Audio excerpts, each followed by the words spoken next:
Welcome back, you guys. Today I want to discuss fears and overcoming fears because, it's hard. Is it not hard? I mean, it's bad enough when you fear something, right? Because it's scary for a reason. And then not only do you look at the thing that you're scared of as the thing that you're scared of, but then you have to jump into it and dive into it and be like, okay, now we're going to face this head on. Face this dragon, this demon, this whatchamacallit head on and just hope that it doesn't take us out and that we'll actually become one with it, right? That's kind of the goal. And it's scary. And I know that we have all been there with whether it's an audition, it's a career switch, it's leaving your 9-to-5 job and going full-time with what you want to do. Maybe it's not even leaving your 9-to-5 job. Maybe it's just starting on the path to what you want to do. Maybe it's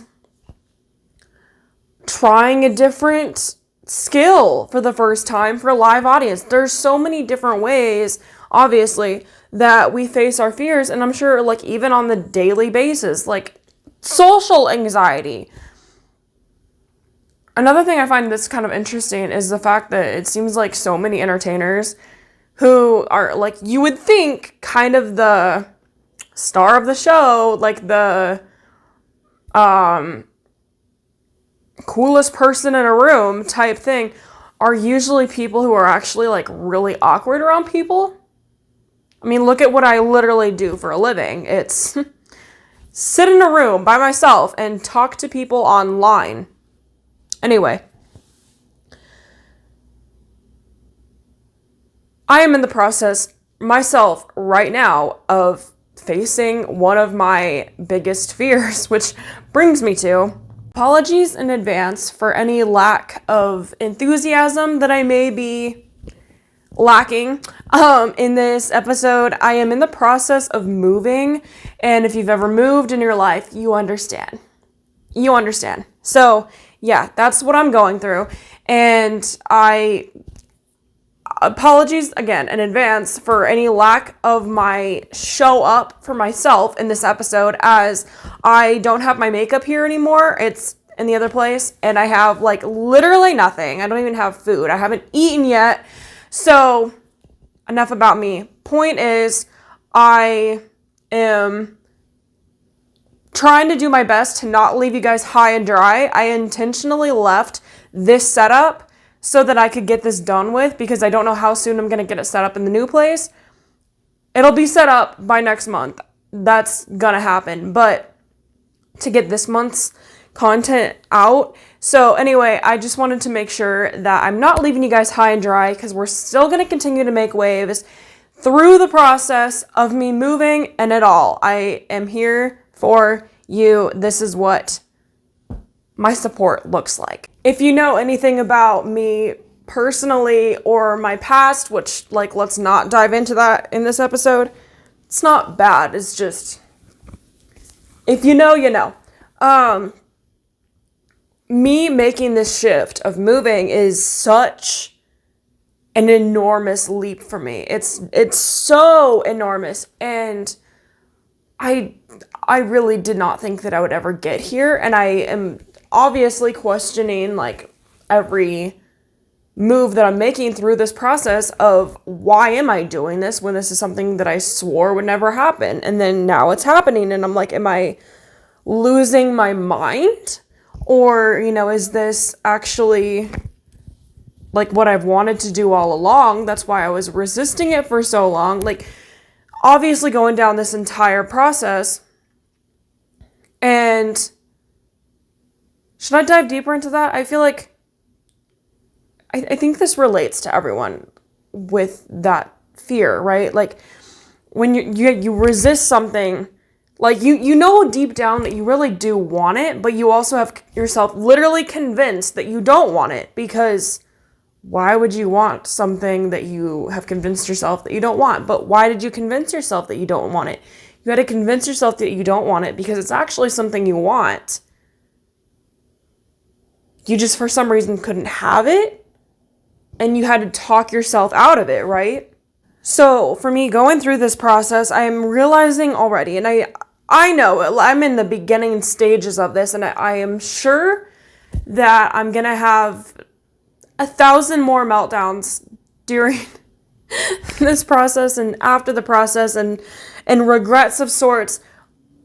Hopefully, regrets that I won't regret making the shift. Obviously, I'm going to have regrets of, okay, let me rephrase this. I hope that my regrets that I have are more so just nostalgic of wondering what my life would have been like had I stayed where I was at. And not, I should have stayed, I cursed myself if I ever left, what was I thinking, I've screwed myself over, etc., etc. I'm trying to look at it as, you know what? I believe that everything happens for a reason. This is going to make me sad. And that if this was not supposed to be happening, things wouldn't be lining up for it to happen. And somehow or another, this is going to work out in my favor, whether I can see it in the moment or not, or whether it's 5 years from now, I'm going to look back and realize, you know what? Maybe had this shift not happened, maybe the shift that I potentially regretted, had that not happened, XYZ would have never happened. Everything is a stepping stone that leads us to where we're supposed to go, and it's just a matter of getting there, right? And I think that so many times fear holds us back from taking that chance. And honestly, my own content has been inspiring me through this process, and I know that probably sounds so douchey, but I talk all the time about stepping stones and the process and how taking risks is what you have to do to get anywhere. You will never get the results you want if you don't take a risk. And I know it's so hard because I feel like my life is going so fine the way that it is. Why stir things up when it's going perfectly fine? But it was brought to my attention the other day. Maybe I've gotten too comfortable. I've just gotten comfortable with the way things are going. It's working, so why change anything? Why not change anything, though? Because if I'm comfortable, it means that I'm not growing. Because what do I always say? There is no growth in comfort. Growing pains hurt because you're uncomfortable. And I keep telling myself this. And now I'm telling you this because I'm currently telling myself this. I am in the abyss with you. Oh, the abyss of fear. And I cannot see what lies underneath me, but I've dove in. And it's just a matter of figuring it out. Before I finish the final part of this episode, be sure to find me on almost any social media platform at Make Waves Coach and also at Mermaid Cassandra. I post lots of free inspirational content, and also Mermaid Cassandra is my entertainment platform. Also, check out my podcast, available every place podcasts are found, and that is at Make Waves Coach, Mermaid Cassandra on podcasts. Back to where I was. I keep telling myself throughout this process that the worst thing that I can do for myself during this process is reflect on the past. You know, everybody always says, and this is what I love about coaching so much, is the fact that it doesn't dwell into the past, it dives into the future. Where do you want to go? How do you want to feel? What do you want it to look like? And executing that, the past gets us nowhere except miserable. It gets us nowhere except miserable. And I keep telling myself throughout this process, I cannot, if there was ever a time to not look back in my life, it's now.